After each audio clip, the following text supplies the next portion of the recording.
الحمد لله نحمده ونستعينه ونستغفره ونعوذ بالله من شرور أنفسنا ومن سيئات أعمالنا من يهده الله فلا مضل له ومن يضلل فلا هادي له وأشهد أن لا إله إلا الله وحده لا شريك له وأشهد أن محمدًا عبده ورسوله أما بعد فإن خير الحديث كتاب الله وخير الهدي هدي محمد صلى الله عليه وسلم وشر الأمور محدثاتها وكل محدثة بدعة وكل بدعة ضلالة وكل ضلالة في النار يا أيها الذين آمنوا اتقوا الله حق تقاته ولا تموتن إلا وأنتم مسلمون يا أيها الناس اتقوا ربكم الذي خلقكم من نفس واحدة وخلق منها زوجها وبث منهما رجالا كثيرا ونساء واتقوا الله الذي تساءلون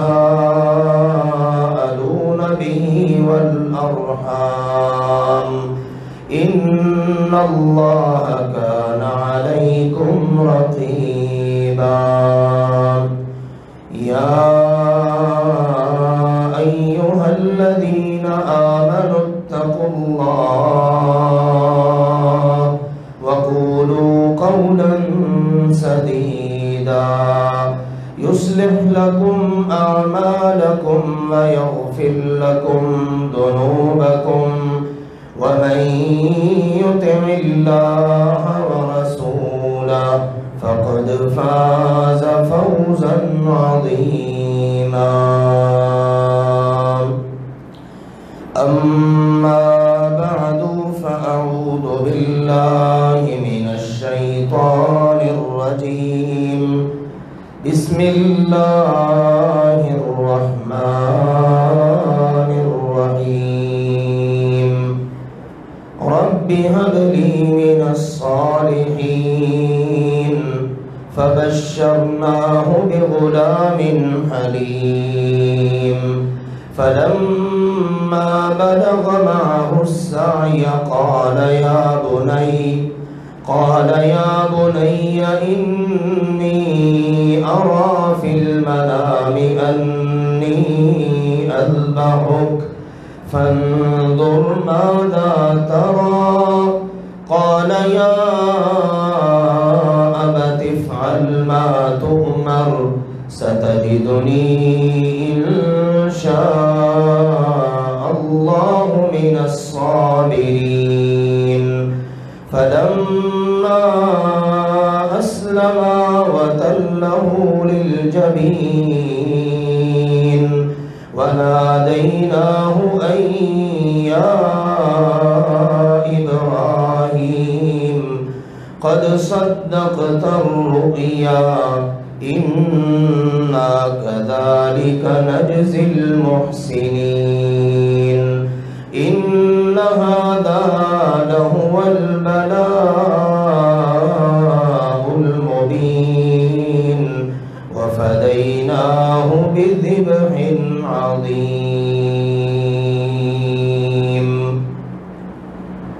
اللہ سبحانہ و تعالی نے ارشاد فرمایا سیدنا ابراہیم علی نبینا وعلیہ الصلاۃ والسلام اللہ سے دعا کرنے لگے، کہا رب ہب لی من الصالحین، اے میرے رب میرے پروردگار تو مجھے نیک صالح اولاد عطا فرما۔ فبشرناہ بغلام حلیم، اللہ نے فرمایا پس ہم نے انہیں ایک بردبار حلم والے بیٹے کی خوشخبری سنا دی۔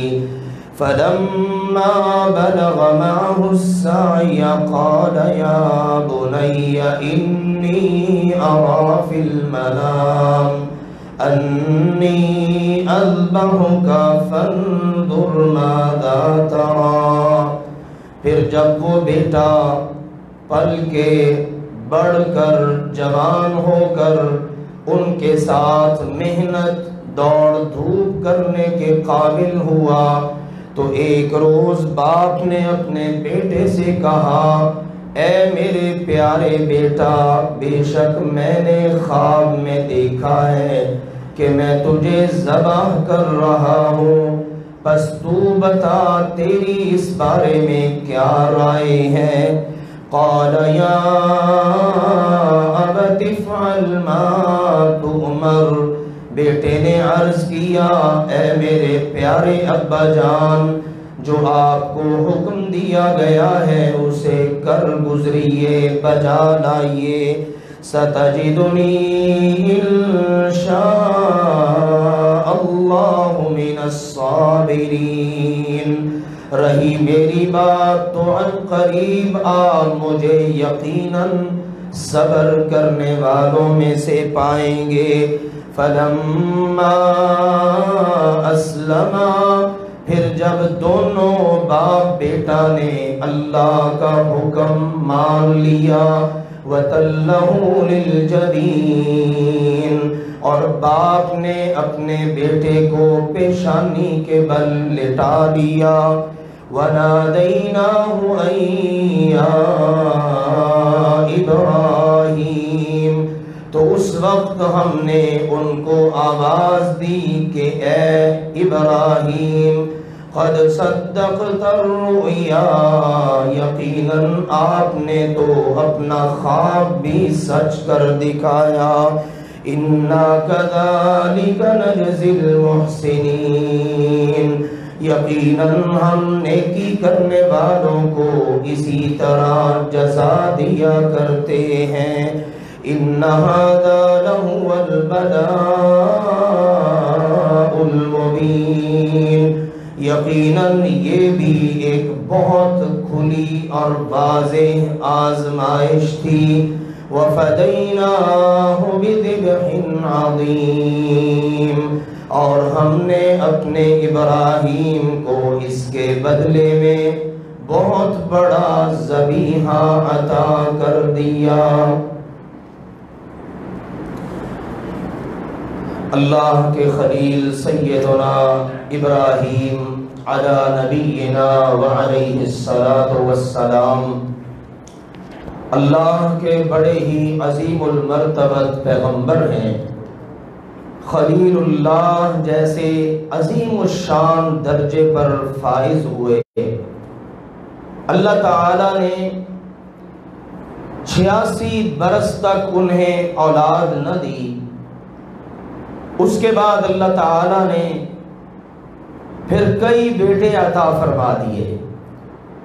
اللہ تعالی کے کام ہیں، اللہ کی قدرتیں ہیں، اللہ کے فیصلے ہیں، جب جیسے جو چاہے کرے۔ 86 برس تک ابراہیم علیہ السلام کے ہاں اولاد نہیں، دعائیں کرتے ہیں، آخر سنی گئی تو سب سے پہلا اللہ نے جو بیٹا عطا کیا اس کا نام انہوں نے رکھا اسماعیل علیہ السلام۔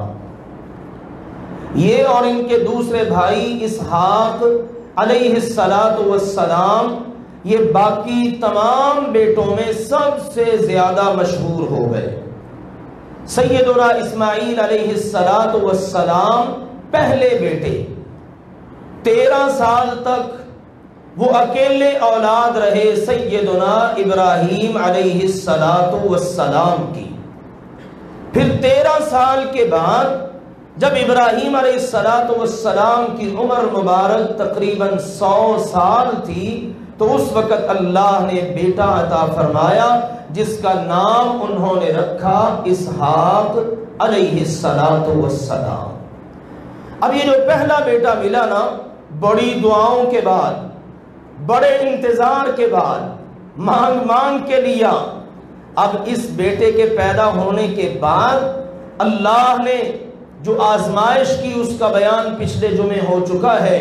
اللہ نے کہا ہے میرے ابراہیم اب اپنے اس لخت جگر کو اور اس کی ماں ہاجرہ کو، دونوں کو مکہ مکرمہ، بکہ جس کا ایک نام ہے، وہاں پر چھوڑ دو۔ نہ پانی ہے، نہ کوئی کسی حیوان اور جاندار کا نام و نشان ہے، نہ کوئی عمارت، نہ کھانے کو کچھ۔ وہ بہت بڑی آزمائش تھی۔ اللہ کا حکم مانا چھوڑ کر آ گئے۔ بیٹا وہیں پر پلا بڑا، ماں نے تربیت کی۔ اسی لیے اولاد کی تربیت کی زیادہ ذمہ داری وہ ماں پر ہوتی ہے۔ آپ دیکھیے نا، ابراہیم علیہ السلام تو بیت المقدس میں ہے، بیٹا اور بیٹے کی ماں مکہ مکرمہ میں ہے، اور یہاں بچے کی تربیت ہو رہی ہے، اور ماں بھی انتہا کی صابرہ شاکرہ۔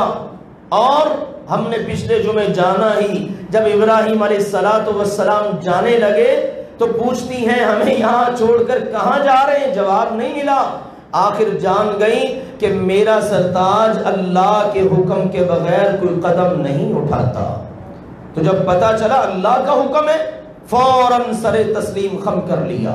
اب اس ماں نے اپنے بچے کی تربیت کی ہے اور بچہ پل کر بڑھ کر جوان ہو گیا۔ اللہ نے بتایا فَلَمَّا بَلَغَ مَعَهُ السَّعْيَ، جس وقت بیٹا اپنے والد محترم کا ان کے کاموں میں ہاتھ بٹانے کے قابل ہوا۔ سیدنا عبداللہ بن عباس رضی اللہ تعالی عنہما اور امام مجاہد رحمہ اللہ تعالی جیسے عظیم المرتبت مفسرین اس آیت کی تفسیر میں فرماتے ہیں کہ جب اسماعیل علیہ السلام جوان ہو گئے، بیٹا جوان ہے اور باپ بوڑھا ہے، اب ایک آزمائش ہونے لگی ہے۔ وہ بیٹا جو مانگ کے لیا، اور جب اللہ نے دیا بتا دیا ابراہیم جو بیٹا میں نے دینا ہے نا، اس کی دیگر صفات میں سے ایک صفت یہ بھی ہے وہ بڑا حلم والا ہوگا، بردبار برداشت والا۔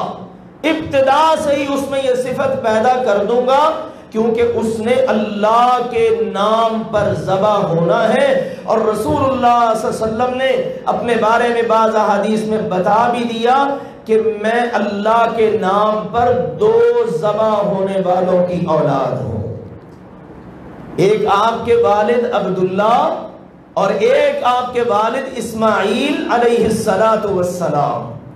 سبحان اللہ۔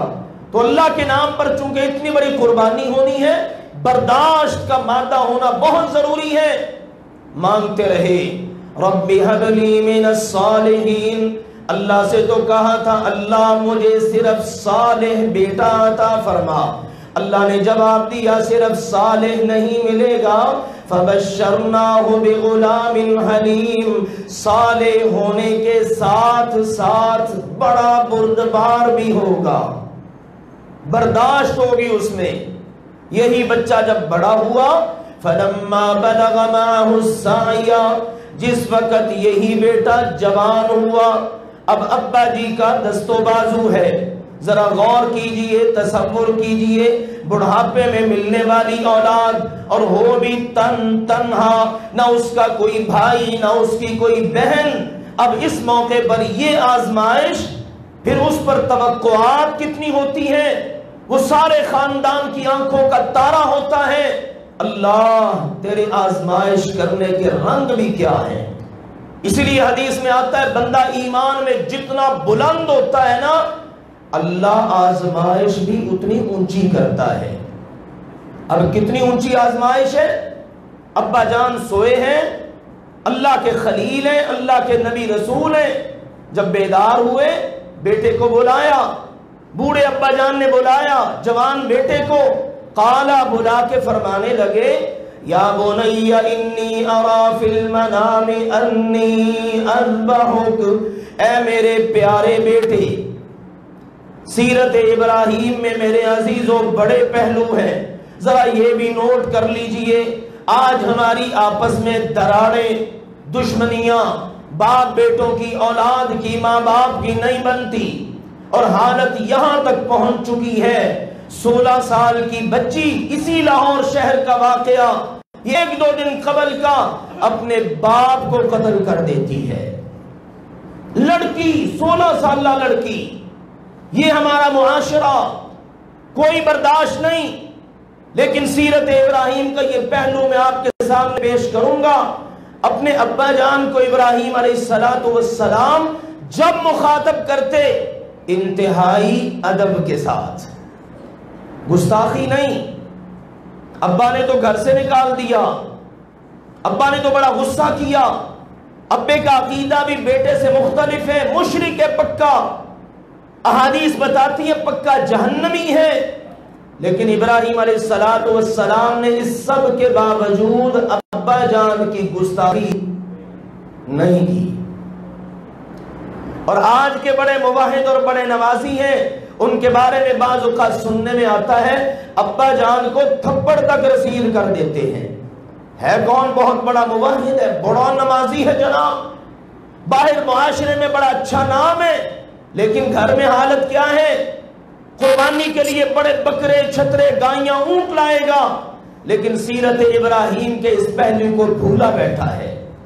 اور پھر آگے دیکھیے، بیٹا تو اولاد ہے نا، بیٹے کو بھی کبھی بے ادبی سے گالی دے کر اس انداز میں نہیں، سبحان اللہ، بیٹے کو بلایا تو کیسے یا بنیا، اے میرے پیارے بیٹا، یبنی بھی کہہ سکتے تھے، وہ بیٹے نہیں، یا بنیا، محبت کی جھلک اور کمال درجے کی یہ ادب آداب ہیں، یہ دلوں کو جوڑنے والی باتیں ہیں، یہ ایک دوسرے کی محبت بڑھانے والی ادائیں ہیں۔ ابا جان کو بلایا تو کمال محبت کے ساتھ، بیٹے کو اب بلا رہے ہیں تو وہ بھی کمال محبت کے ساتھ۔ ہم یہ اپنی زبانوں کے اندر مٹھاس پیدا کریں، بڑوں میں چھوٹوں میں، تو آپ دیکھ لیجئے گھروں کے اندر کیسی محبتیں پیدا ہوتی ہیں۔ آج یہ زبان نہیں ہے، کہتے ہیں یہ زبان ہی ہے جس کی وجہ سے یہ بندہ کسی کے دل میں اتر جاتا ہے یا دل سے اتر جاتا ہے۔ دل میں اترنا ہے تو یہ ادائیں اختیار کیجئے۔ سیرت ابراہیم کا یہ پہلو، بلایا بیٹے کو اور بلا کے بتایا پیارے بیٹا، انی ارا فی المنام، آج رات مجھے ایک خواب آیا ہے، اور خواب میں کیا دیکھ رہا ہوں، انی اذبحک، کہ میں تجھے ذبح کر رہا ہوں، تو میرا بیٹا، واحد اکلوتی اولاد، میرے ہاتھ میں چھری ہے اور تیری گردن ہے، میں تیری گردن کاٹ رہا ہوں، تجھے ذبح کر رہا ہوں۔ اب یہ بڑا خواب تو مجھے آیا ہے، لیکن ظاہر ہے اب تو بھی جوان ہے، تیری بھی توقعات ہیں، تیرے بھی احساسات ہیں، تو مجھے بتا، فانظر ماذا ترى، تو بتا تیری کیا رائے ہے۔ سیرت ابراہیم کے اسباق نوٹ کرتے جائیے، ہر سبق پر رکو تو بڑا وقت درکار ہے۔ آج جس وقت والدین نے اپنی جوان اولادوں کو مشاورت میں نہ رکھا، دائیں بائیں مشورے ہوتے ہیں لیکن اولاد سے مشورہ نہیں، اولاد کو اعتماد میں نہیں لینا، نتائج آج ہمارے سامنے ہیں۔ اولاد سمجھتی ہے ہمارے والدین کو ہمارے اوپر اعتماد ہی کوئی نہیں، بھروسہ ہی کوئی نہیں، گھر میں عزت کوئی نہیں دی، یہ اسباب ہیں جن کی وجہ سے پھر خوفناک نتائج نکلتے ہیں۔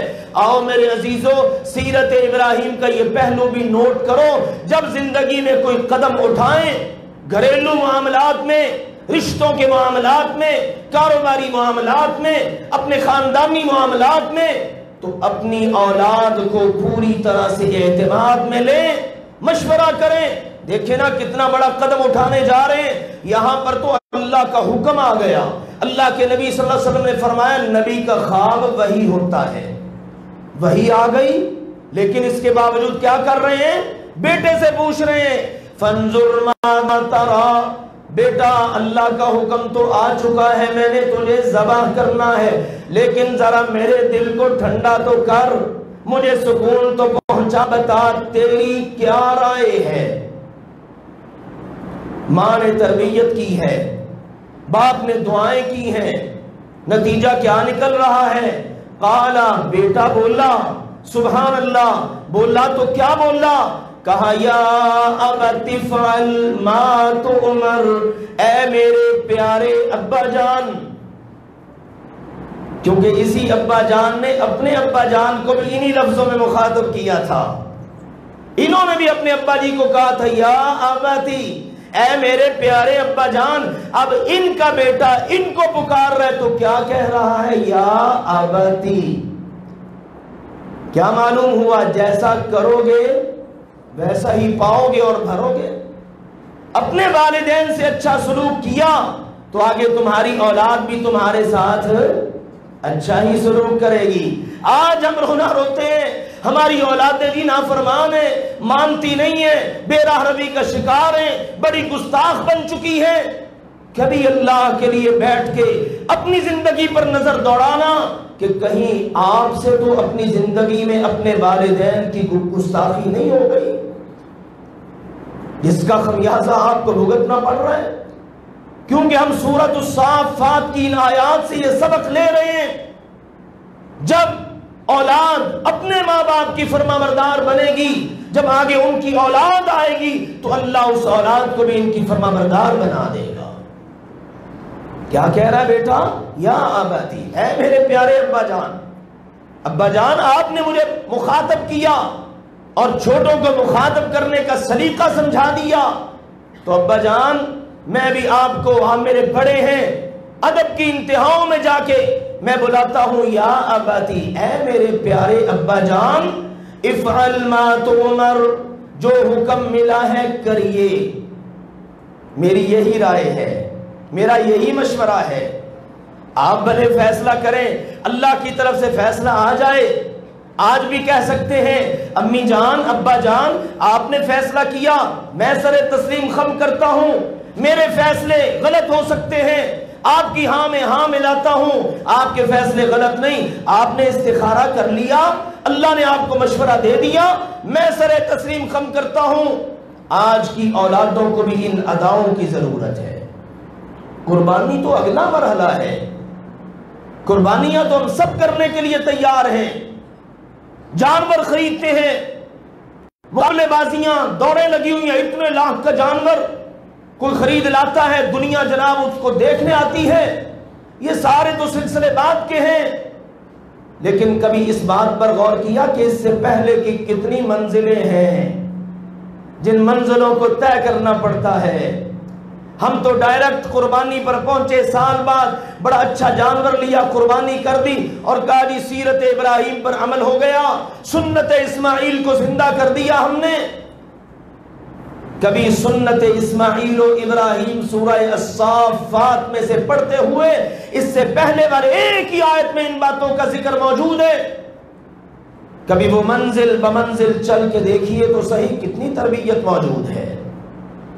اولاد کے لیے کیا پیغام ہے، والدین کے لیے کیا پیغام ہے۔ اولاد بھی تو اپنے والدین کی ہاں میں ہاں ملا سکتی ہے، ان کے فیصلوں کو قبول کر سکتی ہے، یہی سیرت اسماعیل سبق دے رہی ہے۔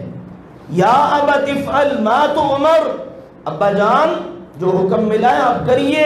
ستجدنی انشاء اللہ من الصابرین، میں انشاءاللہ صبر کرنے والوں میں سے ہوں گا۔ دل و جان سے اللہ کا حکم تو تسلیم کر لیا ہے، اب جب چھری چلنی ہے صبر کا پتہ تب چلے گا۔ ابا جان میں صبر کر کے دکھاؤں گا، آپ بے فکر رہیے۔ دیکھیے کیسی خوبصورت ادا ہے۔ آج نوجوان لڑکے لڑکیاں اپنے والدین کو پس پشت ڈال دیتے ہیں، ابا جی تو سٹھیا گئے، ان بیچاروں کو کیا پتا، سترے بترے ہو گئے، ان کو کیا پتا ہے کہ آج جدید دور کے کیا تقاضے ہیں۔ امی بیچاری کو کیا پتا ہے بھئی جنہوں نے وقت گزارا، جنہوں نے تمہیں پالا، ان کو تمہارا پتہ نہیں ہوگا۔ سوچئے ذرا اللہ کے لیے آج کی اولاد کی اپنے والدین کے حوالے سے کیا ادائیں ہیں، اور ہیں ہم مسلمان۔ آئیے ان دو مسلمانوں کا تذکرہ ذرا غور سے سنیے اور پڑھیے، اس کا مطالعہ کیجئے، پتہ چلے گا۔ اب یہ ادائیں، باپ کی بیٹے کی کیسی گفتگو اور کیسا مکالمہ۔ جب بیٹے نے پورا یقین دلا دیا نا، اللہ نے فرمایا فلما اسلما، یہ اسلما ایک کے لیے، اسلما دو کے لیے۔ اسلامہ کا مطلب مسلمان ہو گیا، مطیع ہو گیا، فرما بردار ہو گیا۔ اللہ نے کہا جب دونوں باپ بیٹا مسلمان ہو گئے، اللہ کی فرما برداری سے گزرتے ہوئے اور آپس میں یوں اللہ کے حکم کے آگے سر تسلیم خم کرتے ہوئے، جب دونوں ہی فرما بردار بن گئے، وَتَلَّهُ لِلْجَبِينِ، اور باپ نے اپنے بیٹے کو پیشانی کے بل لٹا لیا۔ اس میں تفصیلات ہیں، بعض مفسرین فرماتے ہیں ابراہیم علیہ السلام نے چھری چلائی، چلی نہ، الٹا کر کے لٹا لیا کہ یہ نہ ہو بیٹے کا چہرہ سامنے ہو، چھری چلاتے وقت کوئی محبت جوش مارے اور بیٹے کی محبت اللہ کی محبت پر کہیں غالب نہ آ جائے۔ بعض کہتے ہیں قبلہ رخ کر کے دائیں کروٹ لٹا لیا۔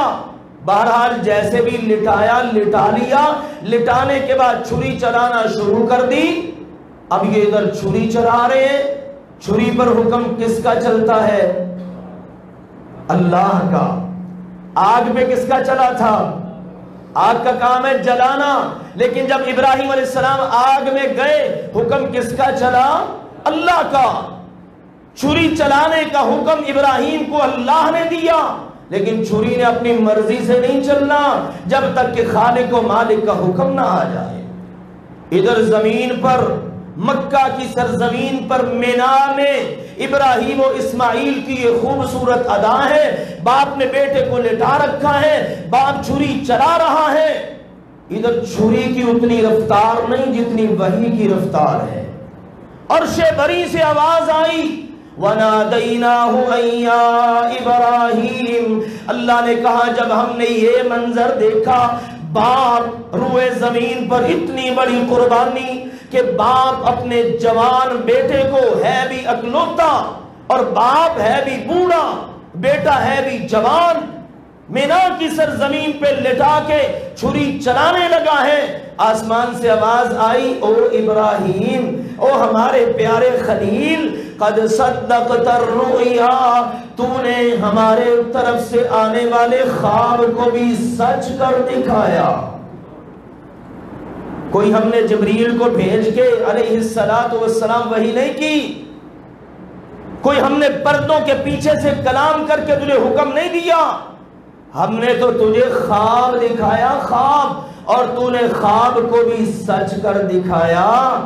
اب ایسے ہی ہوتا ہے جب ہمارے نام پہ کوئی کٹنے کے لیے تیار ہو جائے اور ہمارے نام پر کوئی دوسرے کو کاٹنے کے لیے تیار ہو جائے، پھر کاٹنے اور کٹنے والوں سے بچانے والا زیادہ طاقتور ہے۔ لہذا اِنَّا كَذَلِكَ نَجْزِي الْمُحْسِنِينَ، اے میرے ابراہیم تیری قربانی منظور ہو گئی، تیرا بیٹا آج کے بعد ذبیح اللہ بن گیا، ہوا نہیں ذبح لیکن بن گیا ذبیح اللہ، اللہ کے نام پر ذبح ہونے والا۔ اللہ نے کہا یوں ہی ہم بدلہ دیا کرتے ہیں۔ اور رہی یہ بات وَفَدَيْنَاهُ بِذِبْحٍ عَظِيمٍ معجزہ رونما ہوا، اللہ تعالیٰ نے جنت سے بڑا خوبصورت سینگوں والا موٹا تازہ مینڈا، یہ معجزہ ہے نا، عقل نہیں پہنچتی، عقل قبول نہیں کرتی، لہذا عقل پرست معجزات کا انکار کرتے ہیں۔ قرآن میں حدیث میں معجزات موجود ہیں۔ ابراہیم علیہ السلام کا معجزہ، نیچے لٹایا تو بیٹا تھا، بیٹا نکل کے باہر ہے اور کٹا مینڈا ہوا ہے اور بڑا خوبصورت مینڈا ہے سینگوں والا۔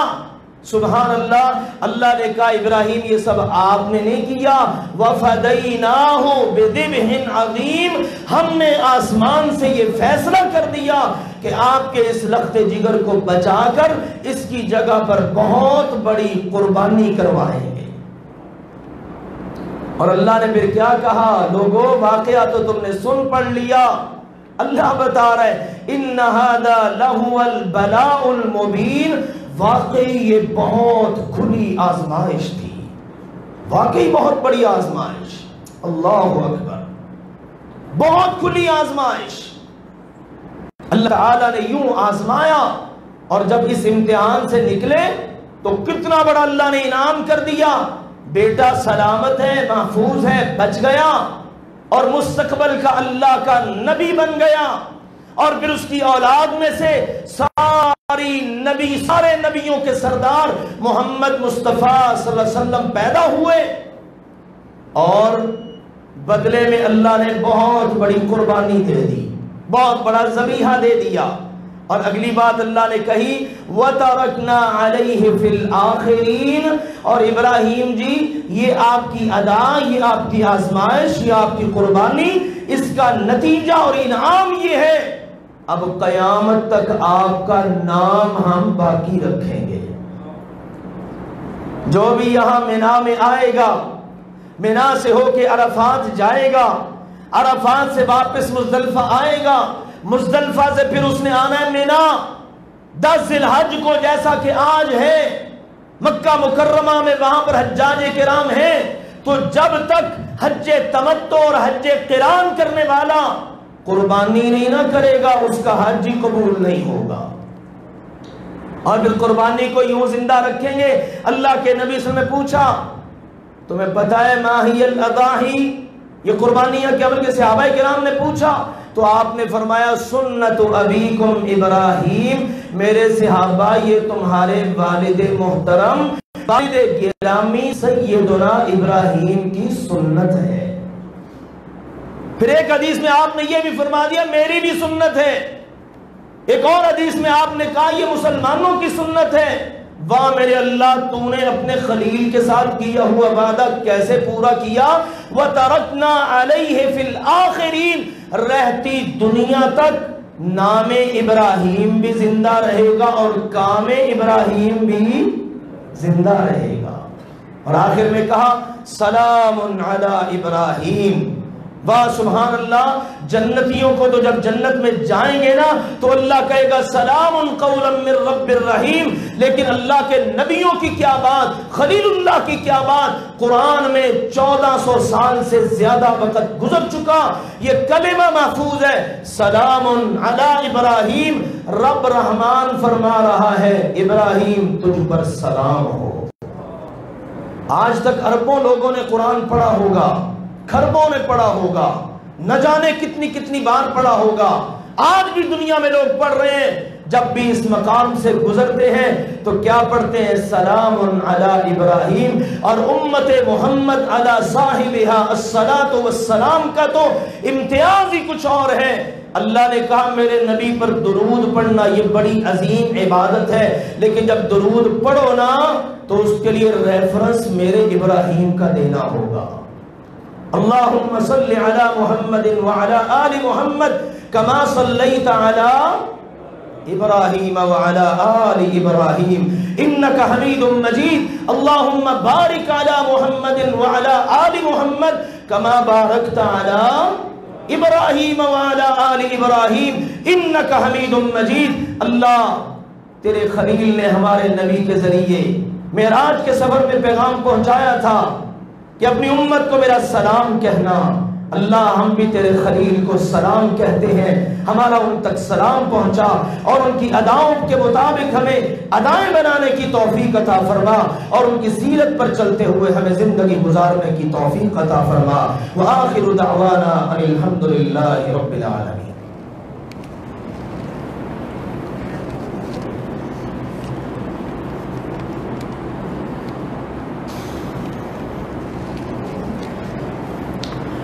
الحمد لله نحمده ونستعينه ونستغفره ونعوذ بالله من شرور أنفسنا ومن سيئات أعمالنا من يهده الله فلا مضل له ومن يضلل فلا هادي له وأشهد أن لا إله إلا الله وحده لا شريك له وأشهد أن محمدا عبده ورسوله أما بعد فإن خير الحديث كتاب الله وخير الهدي هدي محمد صلى الله عليه وسلم وشر الأمور محدثاتها وكل محدثة بدعة وكل بدعة ضلالة وكل ضلالة في النار أما بعد۔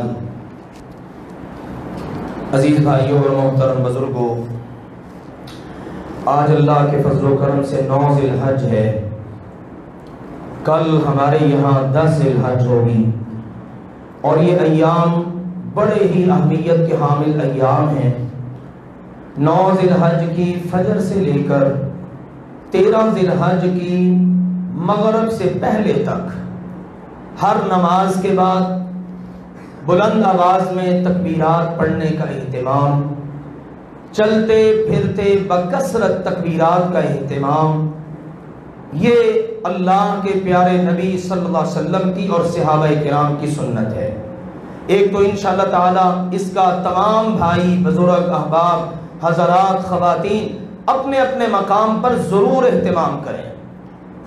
اللہ کا فرمان ہے، تفسیر قرطبی میں امام قرطبی نے ذکر کیا ہے، سبحان اللہ، فرماتے ہیں قول العبد اللہ اکبر، بندے کا اپنی زبان سے ایک بار کہنا اللہ اکبر خیر من الدنیا وما فیہا، فرماتے ہیں یہ ساری دنیا سے اور دنیا میں جو کچھ ہے اس سے بہتر ہے۔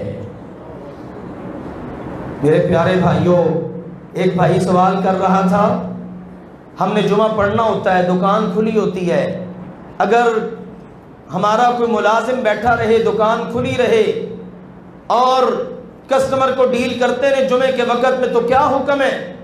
میں کہتا ہوں چلیں اس انداز میں غور کیجئے، ہم اپنی دکان پہ دن بھر بیٹھ کر کتنا کما لیتے ہیں، جتنا بھی کما لیں میرا خیال ہے ایک دکان کی قیمت ہم شاید ساری زندگی بھی پوری نہیں کر پاتے۔ کیا خیال ہے؟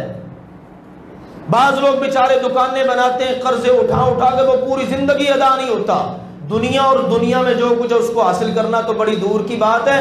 سبحان اللہ، کیسی خوبصورت ادائیں ہیں اسلام میں۔ ایک مرتبہ کہنا اللہ اکبر، کہہ لیجئے، کتنا اجر ہے، ساری دنیا سے دنیا میں جو کچھ ہے اس سے بہتر ہے۔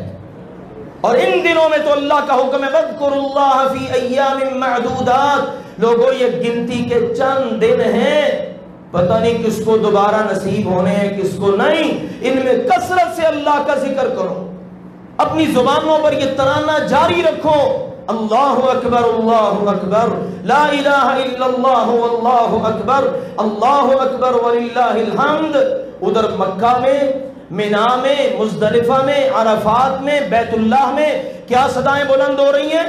لبیک اللہم لبیک لبیک لا شریک لک لبیک ان الحمد والنعمت لک والملک لا شریک لک۔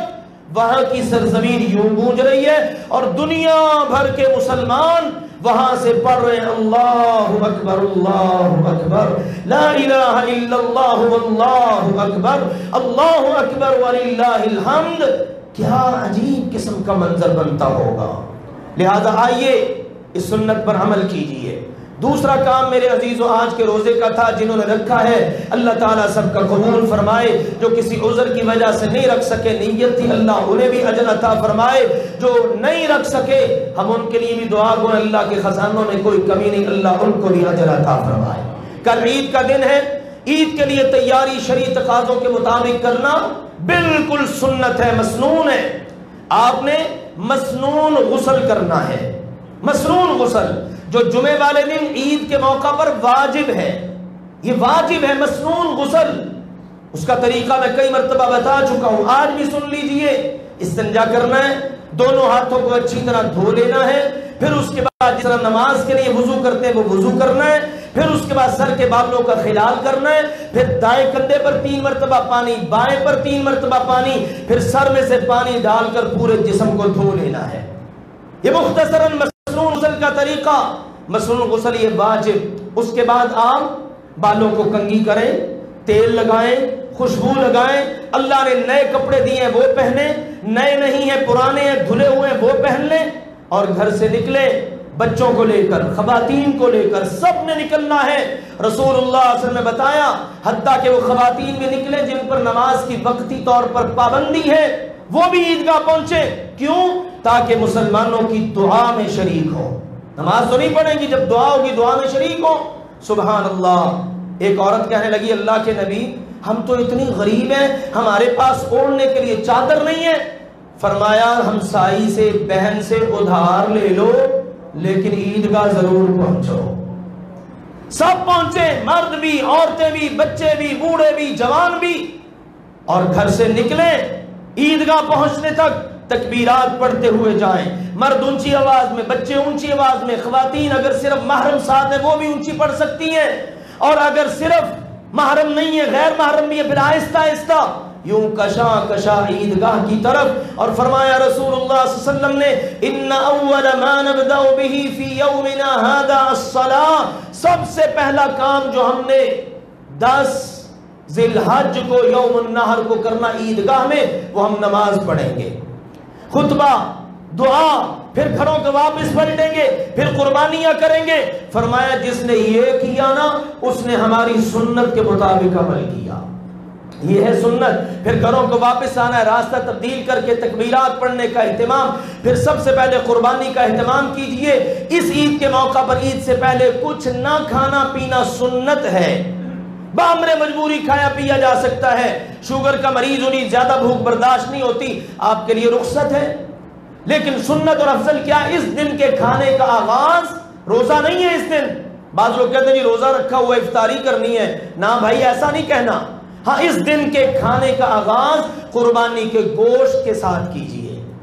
گوشت اگر میسر نہیں ہے تو پھر میرے پیارے بھائیوں کسی بھی چیز کے ساتھ ہو سکتا ہے نا ایسا بھی۔ ایک بھائی بتانے لگے، ایک عالم دین اللہ والے ان کے گھر میں عید کے موقع پر جانے کا اتفاق ہوا تو انہوں نے مرغی پکا کے برائلر وہ لا کے ہمارے سامنے رکھ دی۔ انہوں نے کہا حضرت صاحب آج عید کا دن اور آپ؟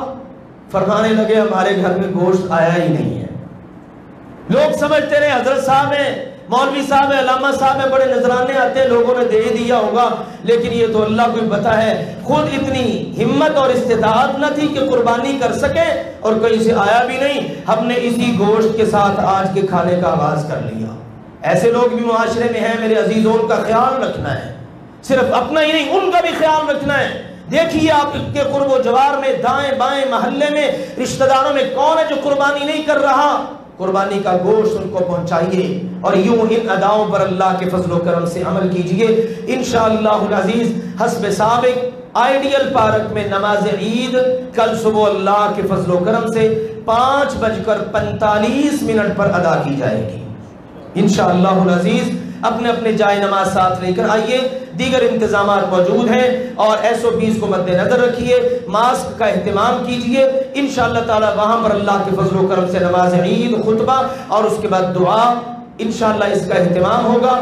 اللہ کے فضل و کرم سے آپ کو پتہ ہے انتظار نہیں، عین وقت کی پابندی کے ساتھ اللہ کے فضل و کرم سے بر وقت، اور اس کے بعد میرے عزیزو انشاءاللہ تعالی قربانیوں کا اہتمام اور انتظام القدس ویلفیئر فاؤنڈیشن کی طرف سے الحمدللہ کھالوں کی بھی جمع کرنے کا سلسلہ موجود ہے۔ الحمدللہ پرمیشن اللہ کے فضل و کرم سے مل گئی ہے، گورنمنٹ کے تقاضوں کو پورا کیا جاتا ہے اللہ کے فضل سے۔ تو احباب جو قربانی کی کھالیں یہاں پہنچانا چاہیں یہاں پہنچا دیں، اپنے طور پر اگر ہو سکے تو ان کو فروخت کر کے ان کی قیمت آپ یہاں پر جمع کروا دیں، تاکہ یہ ہماری قربانی کی کھالیں اللہ کے فضل و کرم سے صدقات میں لکھی جائیں۔ آخری بات میرے عزیزوں، یہ تو قربانی کی چند باتیں اور مسائل تھے، بلکہ اس سے بھی پہلے ایک بات عرض کروں گا۔ ہمارے ملک میں گاہے گاہے کوئی نہ کوئی واقعات پیش آتے رہتے ہیں۔ پشاور میں بھی ان دنوں ایک واقعہ پیش آیا ہے، ایک گستاخ رسول بدبخت کہ جس نے بڑی گستاخیاں کی، اپنے آپ کو مسیح تک کہا، پتہ نہیں اللہ تعالیٰ کا فرستادہ کہا، کیا کچھ اس کی ویڈیو آئی ہے، وہ بھری عدالت کے اندر قتل کر دیا گیا۔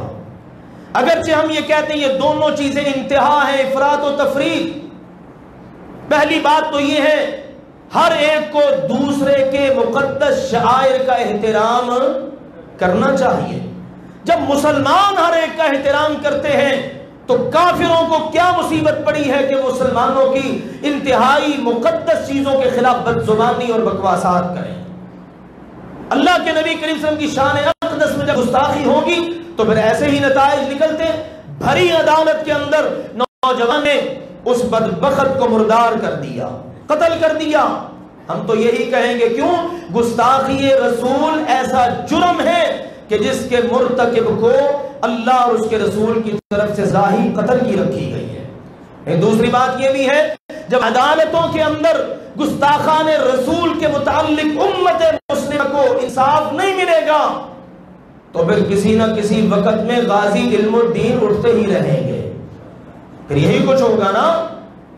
ملک ہمارا مسلمانوں کا کس کے نام پہ الاٹ ہوا ہے؟ دو جملے ہیں، لا الہ الا اللہ اور دوسرا محمد الرسول اللہ صلی اللہ علیہ وسلم۔ آج یہ بدبخت لوگ اسی ملک میں رہ کر جو ملک اللہ کے رسول کے نام پہ مسلمانوں کو الاٹ ہوئے، اسی پیغمبر کی چادر نبوت کو ہاتھ ڈالیں۔ ممکن ہے ہم میں سے بھی کوئی وہاں ہوتا تو اس کا بھی یہی انداز ہوتا۔ اس لیے حکمرانوں کو، ریاست کو، عدالتوں کو چاہیے کہ وہ ایسے بدبختوں کو بدامنی سے پہلے بذات خود ہی کیفر کردار تک پہنچا کر اپنا نام محبان رسول میں لکھوائیں۔ اسی طرح سے ہم سمجھتے ہیں ہمارا ایمان ہے اور ہر مسلمان کا ہونا چاہیے، اللہ کے رسول صلی اللہ علیہ وسلم ہماری نگاہ میں اللہ کے بعد سب سے عظیم ہے۔ کیوں نہیں؟ سب سے بلند مرتبے پر فائز ہیں۔ آپ کی ازواج ساری کائنات کی عورتوں سے افضل و اعلیٰ، اور آپ کے اصحاب، آپ کے ساتھی ساری دنیا کے افراد سے افضل و اعلیٰ۔ ان کے لیے تحفظ بل ایک بنا ہے، تحفظ اسلام بل۔ آج بڑے لوگ اس پر چیخ رہے ہیں، لبرل لوگ چیخ رہے ہیں، دیگر لوگ چیخ رہے ہیں۔ ابو بکر کے ساتھ تو رضی اللہ عنہ نہیں آ سکتا، معاذ اللہ۔ عمر کے ساتھ تو نہیں آ سکتا، عثمان کے ساتھ تو نہیں آ سکتا رضی اللہ عنہم۔ ہاں سنو، سیدہ عائشہ رضی اللہ عنہا سے ایک آنے والے نے کہا، امی جان وہ ایک شخص ہے آپ کو برا بھلا کہتا ہے۔ ہم نے اس سے پوچھا، او ظالم، عائشہ رضی اللہ عنہا آپ کی امی نہیں ہے؟ کہتا نہیں ہے۔ فرمانے لگی اس نے ٹھیک کہا ہے، میں مومنوں کی امی ہوں، کافروں کی امی نہیں ہوں۔ ابو بکر ہمارے خلیفہ ہیں رضی اللہ تعالی عنہ۔ ابو بکر خلیفہ تو بلا فصل ہیں اور وصی رسول اللہ ہیں۔ اللہ کے رسول کی وصیت بھی ہے۔ اللہ کے رسول نے 2 حج ان کی سرداری کی ہے، ایک میں ابو بکر کو قائد بنایا، ایک میں خود بنے۔ آپ آئے نہیں، لیکن ابو بکر رضی اللہ عنہ کو کمانڈر بنا کے، امیر حج بنا کے بھیجا۔ اور جب سورۃ التوبہ کی آیات آئی نا تو پیچھے سے قاصد علی رضی اللہ عنہ کو بھیجا اور بتا دیا جس کا جو مقام ہے اس کو اسی پر رکھو۔ ہمارے دل میں سیدنا علی رضی اللہ عنہ کا بھی احترام ہے، اہل بیت کا احترام ہے۔ اہل بیت کے ہر فرد اس کے قدموں کو لگنے والی خاک کو ہم اپنی آنکھوں کا سرما بنائیں، ہمارے لیے سعادت کی بات ہے۔ لیکن آؤ نا اگر امن چاہتے ہو، سلامتی چاہتے ہو، اس ملک کو نہ دھکیلو شیعہ سنی فسادات کی طرف، ہر ایک کا احترام کرو، اصحاب رسول کا بلا تفریق احترام کرو۔ ابو بکر بھی رضی اللہ عنہ ہے، عمر بھی رضی اللہ عنہ ہے، عثمان بھی رضی اللہ عنہ ہے، علی بھی رضی اللہ عنہ ہے، حسن بھی، حسین بھی، سیدہ فاطمہ بھی، سب رضی اللہ عنہم اجمعین۔ ہم یہ نہیں کہتے اللہ ان سے راضی ہو، ہم کہتے ہیں اللہ ان سب سے راضی ہو چکا ہے۔ بعض کہتے ہیں دعا ہی ہے، چلو لکھی جائے تو کیا ہے؟ نہیں نہیں، یہ سرٹیفکیٹ ہے جو رب نے قرآن میں دیا۔ رب نے کہا رضی اللہ عنہم ورضوا عنہ، ماضی کے صیغے ہیں، رب ان سے راضی ہو گیا اور وہ رب سے راضی ہو گئے۔ لہذا میں گورنمنٹ آف پنجاب کو سلام پیش کرتا ہوں جنہوں نے ایسا بل ترتیب دیا اور اس میں کوئی فرقہ واریت نہیں ہے۔ ہاں ایسے لوگ جن ظالموں کو نہ مقدس شخصیات کے احترام کا کوئی اندازہ ہے نہ دیگر، وہ ایسے ہی کیچڑ اچھالتے ہیں، انہیں ہوش کے ناخن لینا چاہیے۔ ہر بڑے کا، ہر احترام والے کا، ادب والے کا ادب کرنا چاہیے۔ ہمارا اسلام تو ہمیں یہ بتاتا ہے دیگر مذاہب کے بڑوں کا بھی احترام کرو۔ تم تو اپنوں کو ہی پڑ گئے ظالموں، تم اپنوں کا احترام نہیں کرتے۔ اپنوں کا احترام اللہ کے فضل و کرم سے ہم کہتے ہیں یہ ہمارے ایمان کا حصہ ہے۔ یہ بڑے اہم ایشو تھے اس معاشرے میں، اور ہر شخص ان معاملات کے اندر بڑا ہی تڑپ رہا ہے، بیتاب ہے۔ یہ کیسی صورتحال، کیسی بحثیں چل نکلی ہیں۔ اللہ کے فضل و کرم سے ہمارا دو ٹوک موقف قرآن و سنت کی روشنی میں گستاخ رسول واجب القتل ہے، لیکن قانون کو ہاتھ میں لینے کی کسی کو اجازت نہیں۔ لہذا قانون نافذ کرنے والے تمام اداروں کو، ریاستی ہوں، عدلیہ ہوں، مقننہ ہوں، سب کو یہ ان کا فرض بنتا ہے کہ وہ قانون کو باقاعدہ نافذ کریں، جس کی جو سزا بنتی ہے اس کو دی جائے جب وہ ثابت ہو جائے۔ اور صحابہ کرام، ان کا دل و جان سے ہر شخص کو احترام کرنا چاہیے۔ یہی اسلام ہے، یہی اسلام کا پیغام ہے۔ آخری بات، رواں ہفتے میرے عزیزوں بعض وفیات ہوئی ہیں۔ کل ہی ایک بہت بڑے محدث مدینہ منورہ میں جن کی زندگی گزری، اور اللہ نے ہندو سے ان کو مسلمان بنایا، انڈیا میں رہتے تھے، پھر وہاں سے مدینہ یونیورسٹی میں داخلہ ہوا، وہیں پر پھر ماشاءاللہ انہوں نے پی ایچ ڈی کی، اور وہیں پر مسجد نبوی میں حدیث پڑھتے پڑھاتے دنیا سے رخصت ہو گئے۔ چند دن پہلے کہ ان کی ریکارڈنگ آئی ہے علماء کے پاس، میں نے بھی سننے کی سعادت حاصل کی ہے۔ فرماتے ہیں میں اپنی زندگی کی آخری کتاب لکھ رہا ہوں، گنگا رام سے زمزم تک کا سفر۔ وہ کتاب لکھی اور اللہ کی طرف سے بلاوا آ گیا۔ کل وہ وفات پا گئے، مسجد نبوی میں ان کا جنازہ ہوا ہے، اور امت پر اتنا بڑا احسان، اب میں بس مختصراً عرض کروں گا، اتنا بڑا احسان، کہتے ہیں کوئی ایک کتاب ایسی نہیں ہے جس میں ساری حدیثیں صحیح اکٹھی ہو جائیں۔ سبحان اللہ، یہ سوچ اللہ نے ڈالی، مشن بنا لیا، اور آج اللہ کے فضل و کرم سے الجامع الکامل فی الحدیث الشامل کے نام سے کوئی جلدوں پر مشتمل مکمل صحیح احادیث کا ذخیرہ وہ امت کو دے کر اس دنیا سے رخصت ہو گئے۔ کتنا بڑا احسان۔ اس کتاب کا اردو میں ترجمہ بھی الحمدللہ ہو چکا ہے۔ تو اس عظیم المرتبت ہستی کی وفات ہوئی ہے۔ اسی طرح محسن ہمارے محترم ڈاکٹر فضل الہی صاحب، علامہ احسان اللہ ظہیر رحمہ اللہ تعالیٰ کے بھائی، ان کی اہلیہ بھی وفات پا گئی۔ ہمارے محترم قاری زاہد صاحب، ان کی بھتیجی وفات پا گئی۔ اسی طرح سے ہمارے بھائی ہیں گرین ٹاؤن میں نظیم اسلم صاحب، ان کی اہلیہ وفات پا گئی۔ ان سب کے لیے انشاءاللہ تعالی ہم بعد میں غائبانہ جنازہ پڑھ کے دعا کریں گے۔ وآخر دعوانا ان الحمدللہ رب العالمین۔